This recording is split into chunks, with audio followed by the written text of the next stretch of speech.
When Michael brings a watermelon to decorate the sukkah, the class must find a way to hang it. Miss Sharon was closing the door to the classroom as Michael rushed in, rolling a big green watermelon. "Wait for me!" he called. It was the day the children were bringing their favorite fruits to hang in the school, Sukkah.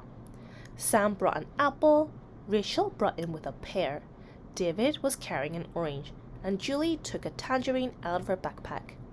There were also grapes, pomegranates, and bananas on the table. "You are so silly, Michael," Rachel giggled. "You can't hang a watermelon in a sukkah." "But watermelon is my favorite fruit," Michael protested. Miss Sharon smiled.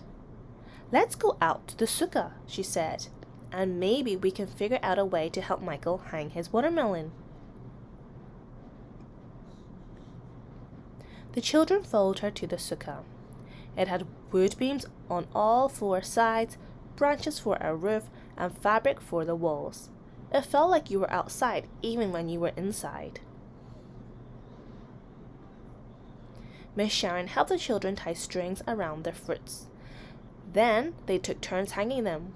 Soon apples, oranges, bananas, and grapes were dangling from the sukkah branches.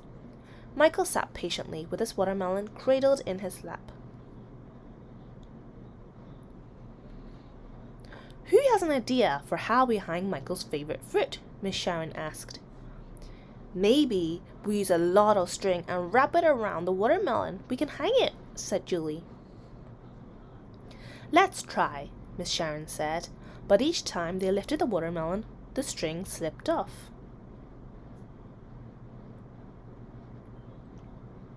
"How about hanging the watermelon with lots of tape?" suggested Sam. "Let's try," Miss Sharon said. But each time they lifted the watermelon, the tape ripped.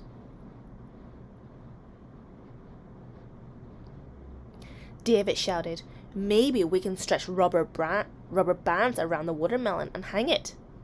"Let's try," Miss Sharon said, but each time they lifted the watermelon, the rubber band snapped. "Nothing's going to work," Rachel said. "You'll have to hold it up in the air, Michael." Michael stood in the middle of the sukkah and lifted his watermelon up towards the branches. He held it for 1 second, 2 seconds, 3 seconds, but then his arms got tired. He set the watermelon down and sighed. "Maybe my favorite fruit can't hang in the sukkah after all."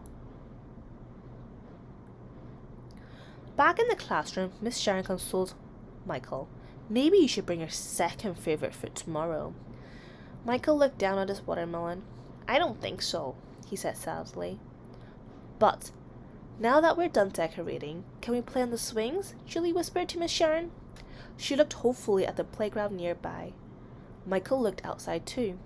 "Wait a second," he called. "I have an idea." The other children were surprised, but excited. "Tell us," they begged.